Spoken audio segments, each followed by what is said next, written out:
Bonsoir à toutes et à tous, bienvenue sur Branché TV. L'émission du jour va être consacrée au cas d'une hémorragie post-césarienne avec malheureusement le décès de la patiente. Pour décrypter ce cas aujourd'hui, autour de moi, vous avez donc maître Laure Soulier, qui est avocate spécialisée en droit de la santé, et à ma droite, le docteur Alain Proust, gynécologue obstétricien.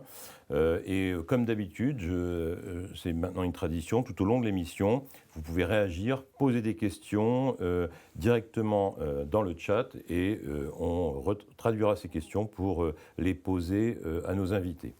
Commençons sans plus attendre. Alain, je te laisse la parole.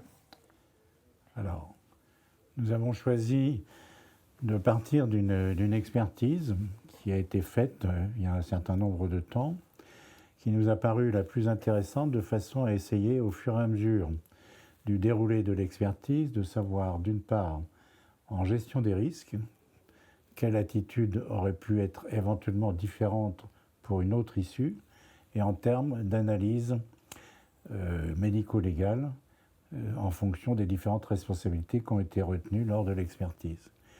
Nous avons appelé ça l'expérience basée de médecine, par opposition à l'évidence basée de médecine. Cette phrase vient de Catherine Deneuve, qui dirige le Comité national de la mortalité maternelle et qui m'a appris à faire ce genre d'analyse. Alors, comme nous venons de lire, je ne vous relis pas ces objectifs, ça vient d'être fait. On va passer pour rappeler que même si l'hémorragie obstétricale est désormais reléguée au 3e rang des hémorragies obstétricales, elle reste l'une des principales causes, en particulier au moment de l'accouchement, parce que là, vous le voyez, un tiers des mortalités maternelles existantes sont liées à l'embolie amniotique, 21% restent pour les hémorragies obstétricales et les différentes autres causes. On analyse ça au moment de l'accouchement et dans les 7 jours qui suivent. Donc, je t'interromps, Alain.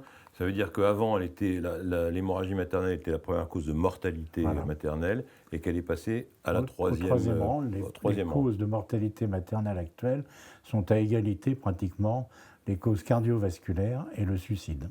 D'accord. Bon, ça, on peut peut-être penser qu'on s'est amélioré, les pratiques se sont améliorées. On s'est amélioré, on a fait beaucoup de progrès, puisqu'en fait, on est passé de la première à la 3e place pour des raisons d'organisation, dans la plupart, et de protocolisation de prise en charge des hémorragies de la délivrance. Mais malgré ça, la mortalité reste en France plutôt rare, puisqu'il y a à peu près 90 à 92 cas par an. En revanche, la façon d'analyser au Comité national de la mortalité maternelle fait que globalement, près de 60% des décès maternels sont considérés comme évitables et 66% pour des soins inadaptés. Les analyses qui sont faites au niveau du Comité national de la mortalité maternelle sont extrêmement sévères puisque c'est complètement anonyme et on va jusqu'au bout de la critique, si je peux me permettre. Donc ça ne pourrait pas avoir d'incidence médico-légale puisque c'est une analyse scientifique. Passons à l'analyse, à l'expertise qui nous retient aujourd'hui. Madame X a 34 ans, elle est 2e part, son terme c'est le 14 août, elle n'a aucun antécédent particulier, une première grossesse normale avec un accouchement spontané, elle a une IMC de départ qui est à 31, on va le revoir après, une prise de poids excessive, et elle est suivie par le docteur Y qui fait tout le suivi de sa grossesse et qui prend en charge son accouchement. La surveillance de la fin de la grossesse, il y a une consultation d'anesthésie qui renote que l'IMC du départ était à 31, avec une prise de poids de 20 kg, une hémoglobine de 12,3. Nous n'avons retenu que les éléments qui peuvent avoir d'importance dans la discussion. La consultation d'obstétrique à 37 semaines et demie montre une présentation du siège et l'obstétricien qui la suit, ne pratiquant pas de version par manœuvre externe, propose à cette patiente une césarienne sur les arguments du siège et de l'obésité. À 39 semaines, comme c'est fait. La patiente consent. Alors, avant de passer au quiz, j'aurais voulu peut-être vous interroger sur qu'est-ce qui est... Alors, on est passé à la 3e position pour ce qui est des hémorragies du postpartum. qu'est-ce qui fait défaut encore aujourd'hui, selon les données de la littérature? En particulier, est-ce qu'on retrouve des soins sous-optimaux? Est-ce que dans la prise en charge de ces hémorragies, Alain, tu peux nous en dire un peu plus? Alors, principalement deux. La première, c'est le retard à la prise en charge de l'instabilité hémodynamique. Donc, il y a souvent du retard parce qu'il n'y a pas assez de sang ou pas assez de produits sanguins.